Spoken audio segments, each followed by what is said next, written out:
In Alan Hard's company for a fair while, though, hasn't you? Very fair while, I'd say. 20 minutes at least. Oh, longer. Anything else, Hilda? No. You can get through a terrible lot of conversation in longer than 20 minutes. You can that. And your particular conversation was very animalated and all. 9 and 6, please.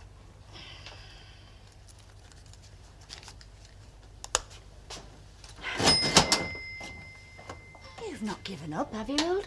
Oh, you're a big disappointment. Look, I've dropped more hints than a pigeon does, you know. I can't just ask her outright. Can't just say, what was you and Alan Hard talking about for 20 minutes in Rovers? Oh, I would have thought you could, Hilda. Me too. All right, then I can, and I have. Honestly, you two, it was nothing. We were just talking about... Good morning. Except it isn't a very good morning, is it? No, it's not. Will I be upsetting anybody if I have a packet of cheroots? Not at all. Packet of 5 cheroots, yes. Thank you. Good morning. Morning. Oh, Mrs. Barlow. Yes? Are you thinking of moving out of the town today? Not that I know of, no. Well, it's just that I might find I have something important to tell you, further to our conversation of last night. Oh, good.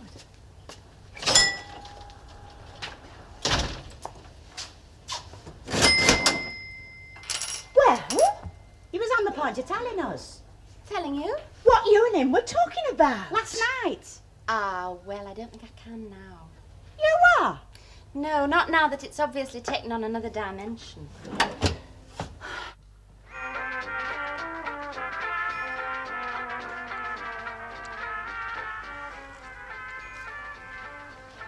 A fact, you know. So you said?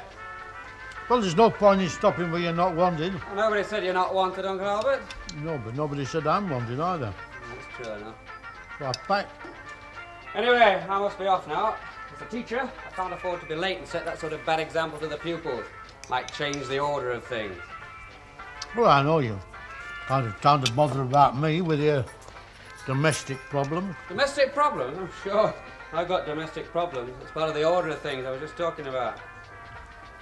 I didn't think she knew him so well.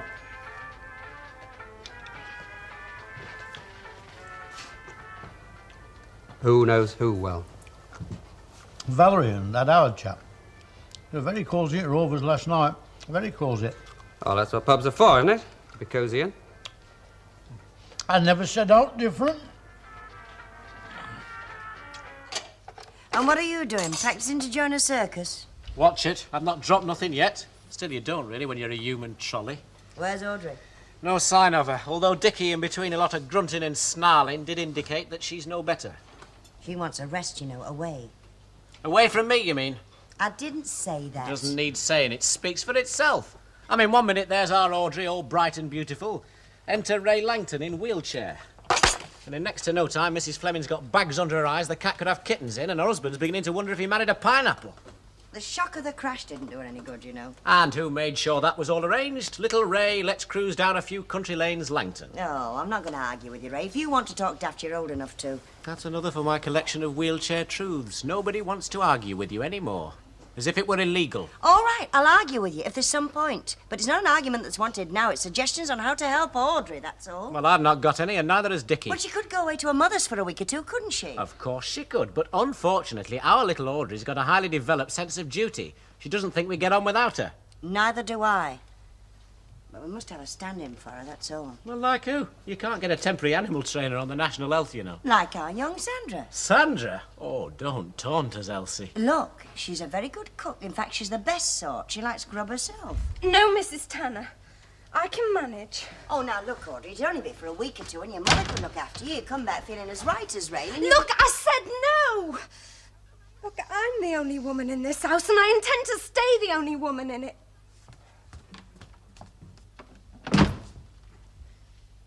Like I said, Audrey's got a highly developed sense of duty. Talk to her. There's something else, too. What? I don't think she trusts us with Sandra. Oh, anyway, thanks for an honest opinion. Oh, you're very welcome. I'll just have to find concert material among the older brigade.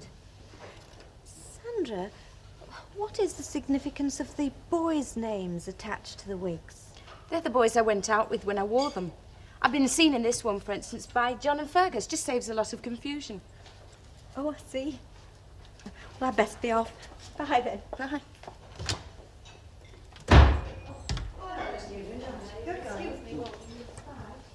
Hi. What's up? Them things on what we eat off. I didn't know you were that squeamish. All right, I'll shift her. Sandra, there are some fellas that you don't fancy, aren't there? Let's see. That Union fella, don't like him, don't like his voice. I'm being serious, Sandra. So was I. Good. So I've just taken it upon myself to suggest to Ray that you will do a bit of cooking and what have you for Ray and Dickie while Audrey's away. I don't mind. I didn't think you would. Although Audrey doesn't seem to be able to trust you with Dickie. I have a few scruples, Elsie. Yeah, I thought you would have. With married men. Saves a lot of trouble in the long run. Do you want me to have a word with Audrey? Tell her husband will be as safe as houses? Ray's already done that. That's right, then. You know whose name I'd like to see on this? No, go on. Alan Howard. Unless you grab him first. Not a chance. No, they'll not let me leave. There's no chance. Oh, No, they can't do without me. no. No, well, for a start, they've got a built-in babysitter. Who's usually in here? Eh? Oh, note. Oh, well, then I'm company for Ken and Valerie as well. No, they'll beg me just... They'll go on their bending knees. Albert, What? you could drink to that if you had a glass in your hand. Oh, there's nobody in here that will put a glass in my hand, is there? No. Oh, I'll do, Miss Nugent. Bottle, is it, Ernest? I'll do. Oh, we're not imbibing, thank you, Mr. Walker. You see, the errand we're just about to embark upon requires that we keep our wits about us. But what harm will the bottle do him? Or me? And Ernest and I have had a bright idea. We think. Oh, aye. We want to try and persuade our friends and relations to contribute to their own entertainment this Christmas. Lots of them do entertain themselves. Oh. Getting blotto. We had something much more inspiring in mind than drunkenness, Mr. Tatlock. Oh, a striptease, eh? Now, that's a real smashing idea. And we want something to take the place of the Queen's speech, don't Shut we? up, Albert. Go on, Miss Nugent. Thank you, Mr. Walker. Well, Ernest and I... Hey, why do you keep saying Ernest and I? You're not wed to him yet. Albert. We were hoping to persuade as many people as possible to join us in contributing to a Christmas Eve concert. Oh, I were. Well, here, if you agree. Well, actually, in the Select, I thought we might transform it into a palace of varieties. Oh, well, I've no objection. Oh, thank you, Mr. Walker. That's just the encouraging start we needed. Now, wait a minute. Let's get this right. Are you looking for folks to do a turn? Bang on target, Mr. Tatlock. Why do you ask, Mr. Tatlock? Because I'll give you one. I'll recite the shooting of Dan McGrew, all 50 verses. Oh, no, you won't, Albert. And why won't I? Because you can never get any further than the second verse. Now, look, I am known at the Legion for my Dan McGrew. Yes. Well, thank you for the offer, Mr. Tatlock, and we'll bear it in mind. Would you come through, Ernest, and we'll work on a list of possible talent. Now, let's see now. How does it go, this shooting of Dan McGrew? A bunch of the boys were beating it up in the Maltimer saloon. The kid that looks after the music box were hitting a jag-time tune. Back in the bar were a bunch of the boys were hitting it up in the Malamute saloon. The lad who looks after the music... Take no notice of him. He's like that, you know. I won't. Light ale, please, Mr. Walker. You don't look full of the joys of spring today, Mr. Walker. No, well, I've got a bit of a knotty problem. Haven't we all? Mr. Walker, Yeah? how well do you know Ray Langton? Well as anybody else, I think, apart from our Annie, of course. He's a pretty bright chap, wasn't he, in the building industry before his accident? They don't come much brighter. That's what makes the way he is such a tragedy. Yes, I suppose so. You're not in the building line, are you? No, but I'm expecting to need somebody who is pretty soon. I suppose you've noticed. Notice what? The emigration started. He's actually taken one suitcase. Oh, yes, he left the other across the front door and I broke my neck tripping over I it. know. He left it there deliberately so that we'd see it. I get the impression that he'd dearly love us to ask him to stop. Me too. Well? I've not said a word. I gather you had a very interesting interlude in the Rovers last night. Depends what you mean by interesting. Oh, what would you call interesting? Well, not drinking bitter beer with Maggie, Hilda and Elsie, that's for certain. Well, neither would I. What you on about? Nothing. Nothing at all. All right, who told you? Tell me what? That Alan Howard invited me to have a drink with him. Oh, I can't remember now. Somebody just mentioned it in passing. Honestly, you'd think I'd had a drink with Humperdinck, the sensation it's caused. The way I heard it, it was more of a tete-a-tete. It was nothing of the kind. It was just a friendly little drink. I see. Oh, you obviously don't. No, I don't. I don't see why I singled you out to have a drink with. No, neither do I, come to think of it. What do you talk about? This and that. That's very illuminating. As a matter of fact, we talked mainly.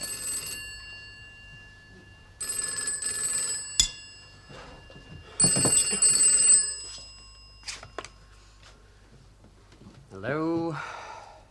Yes, she's in. Who? Alan Howard. Hello. Oh, I'm fine, thank you. What can I do for you? Oh, you are you? That's interesting. When? You don't let the grass grow under your feet, do you? Me? Oh, well, I don't know. I don't think about it. I mean, it'd be a bit difficult with having 2 kids. Yes, I'll think about it very seriously. Thanks very much. Ah.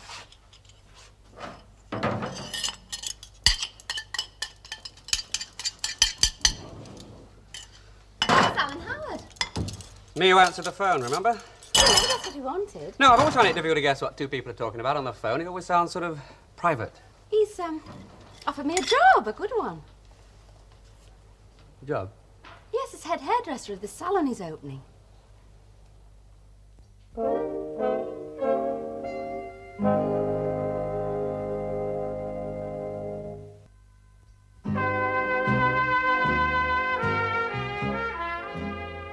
There you are, thanks, Maggie. I've been using my present blade for nigh on a fortnight. It's like trying to shave with a fret saw. Ah, I bet it is. Oh, by the way, has that necklace Mrs. Walker borrowed turned up yet? Here, Maggie, I've been trying to put it out of my mind. You know, the woman that lent it to her rang up and said she might drop in. What can I tell her? Oh, I don't know. I wish I could help you. Where Well- can it have got to? All I know is I've searched high and low. Do you think it could have been stolen? Here, Maggie, don't go suggesting possibilities like that. I'll leave that to Annie when she finds out it's missing. Hello, well, it's a bit nippy, isn't it? No, all the same, I'll kill that young Sandra. She said she was going round. Yeah, well, maybe it's just as well she hasn't. Audrey's hard enough to handle as it is. Could I have a tin of mushroom soup, Mrs. Clegg? I am trying to help, you know, Dickie. Yeah, I know. And I wish you luck. 'Cause the way things are at present is driving me bonkers. Can I pay at the weekend, Mrs. Clegg? All right. So.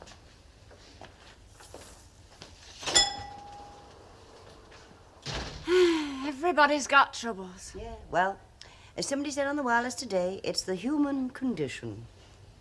I'm sorry, love, but it doesn't matter how reasonable I try to be, I keep coming back to the same truth. I'm just not in favour. For purely selfish reasons. Well, I don't think it's selfish to wonder what effect you working 6 days a week is going to have on the twins. Not to mention me. The twins wouldn't care, even notice. All right, if you say so. Though I doubt that's true. I used to notice both my parents working. I used to notice a lot. Which just leaves you. Again, if you say so. Well, you could stop at school for lunch for a start. But I'd rather come home. Well, I'd rather take this job. And we don't even need the money. Oh, of course we need the money. All right, Everybody all right, needs okay, money. Okay, I seem to be losing this argument. But I'm still against you taking a full-time job. Oh, Ken. Don't you understand at all why I want to take it? No, I don't. And even understanding wouldn't convince me it's going to be worth all the messing about and possible real unhappiness for the twins. Not to mention for you. Not to mention for me.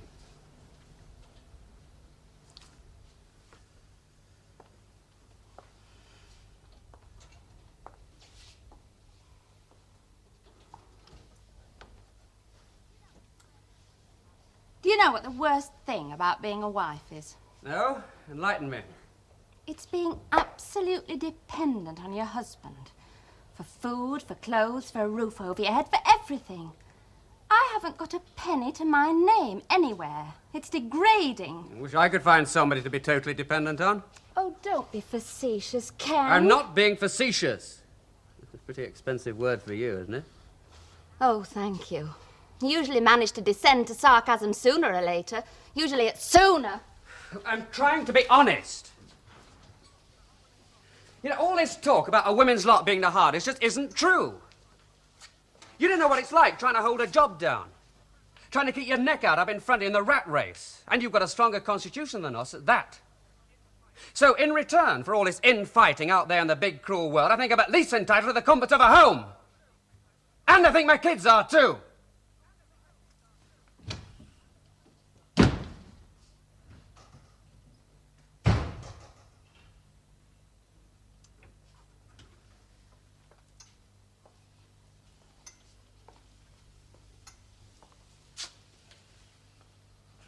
What we can. Nothing. Well, I'll just take my bag across home. Right. It's the second one I've taken. Is it? Aye. And it'll be the last. Well, you're making progress then, aren't you?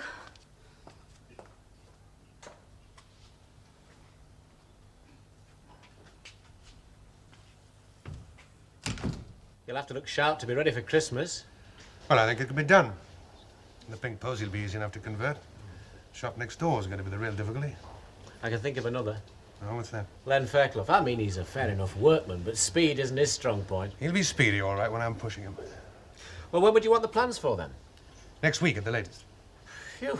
And how you're pushing me. I've never even seen the inside of a lady's hairdresser's. I don't go to a gent's hairdresser's all that often. Look, I know exactly what I want. All you have to do is draw the lines in the right places. You know, you don't look like a teasy-weasy. I'm not. I thought you said you used to have a salon up in Leeds. My ex-wife used to run the hairdressing side. Ex-wife? That's what I said. Yeah, I know, but it's the way that you said it. OK, Mr. Howard. I'm working for you. Look, come on, Audrey. We can't go on like this. I've lost an afternoon's pay today. We're not going to have a bean for Christmas. I've had tons of practice at looking after fellas. I mean, I've got a brother who's practically a head case. I've been looking after him ever since I could toddle. No! Please, Audrey, just for a week. No, I'll be all right. You won't be all right. The doctor says you won't unless you have a rest. Well, what do you think I'm a doing proper now? rest. Being looked after like your mother will look after you. No!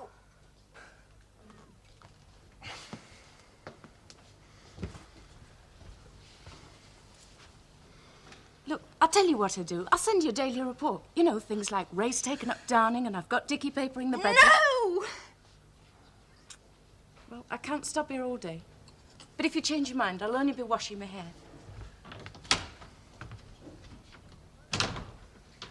You might at least have been civil to her.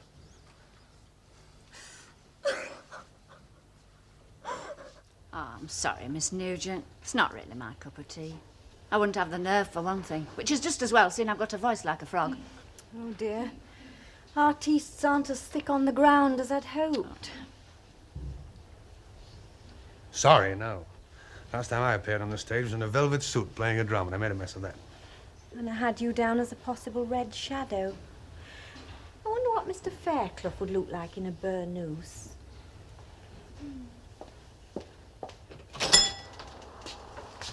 And what can I do for you?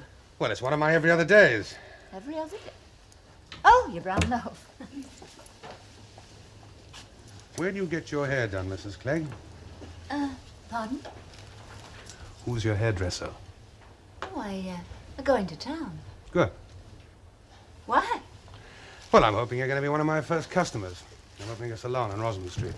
Oh, I will. Thank you. And in return, perhaps I'll put my order up. Oh? Brown loaf every day. Oh. Ah, I was hoping to have heard from your wife by now. Oh, she's made up her mind. She's going to do the job? Mm-hmm. Good. It's just me that hasn't made up mine. You see, I'm not in favour of Val taking a full-time job. She's a wife and mother, you understand. In fact, I would have preferred it if she'd never been offered a job. Well, I'm very surprised. Surprised? Well, I know what you're talking about, of course. I've employed enough women in my time to know that a lot of women can't do a job and run a home at the same time. I'd have thought your wife could. Well, she seems very, very capable. She's very attractive, too, if you don't mind my saying so. However, don't rush the decision. There's no hurry. You did know, of course, that Val was very, very capable and attractive. 2 bags of jelly babies, please. So, you see, the field is virtually unlimited. Anyone who's been repressing an urge to burst into song, recite, tell jokes, or even do some hoofing. That's an American term for dancing. Is welcome to try his or her luck. Well, Ray, as the sort of unofficial community comedian, surely you'll rally to the standard. I've not been telling many jokes lately, Miss Nugent. Audrey, can't you at least remember a Girl Guide campfire song? I was never in the Girl Guides. Dickie, surely you know a racy poem or even a protest I song. get stage fright. Yes, well, thanks anyway.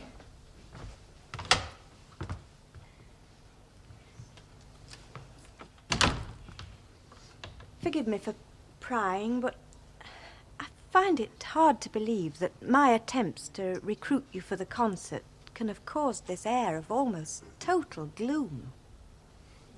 Do you know, Miss Nugent, I'm right glad you've asked that. Ray? Because I'd like to ask you a question. You know, draw on your maturity and womanly Shut wisdom. up, Ray. It's not the business of the whole street. Would you, Miss Nugent, knowing that you were ill and to all intents and purposes flaming useless in the house, and also knowing you had the chance of going away for a rest, would you still hang about and make everybody else's life unbearable? You're rotten, Ray Langton.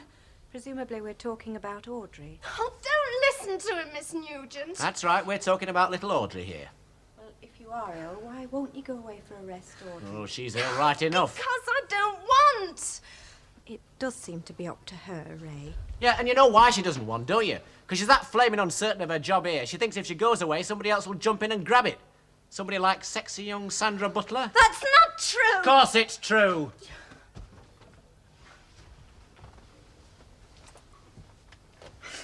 Audrey, supposing I offered to step into the breach while you went to... Her mother's.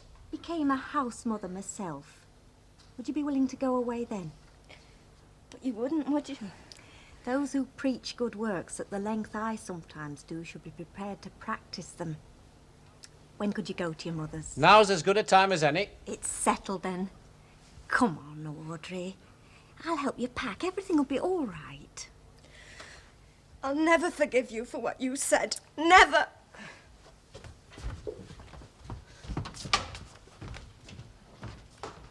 You said all that to Audrey deliberately, didn't you? Maybe. But if I did, I never expected we'd finish up with Emily Nugent as our mum.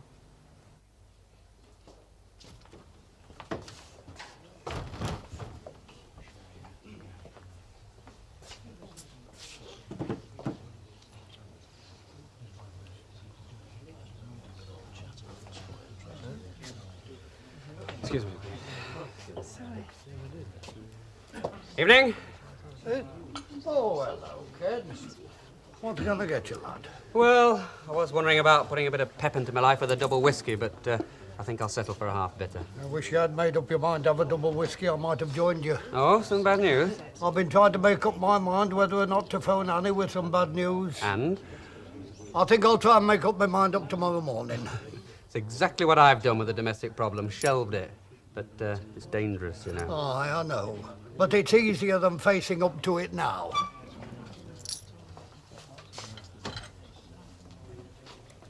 Ken, Oh, Hilda, what are you doing? I thought you were trying to sell me dirty postcards or something. can I ask you a favour?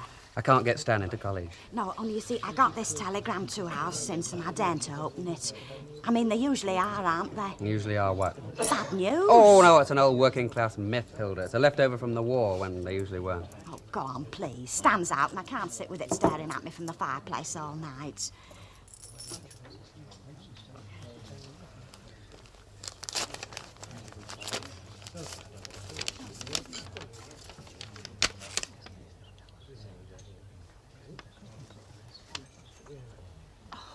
Read it. Go on. Good news.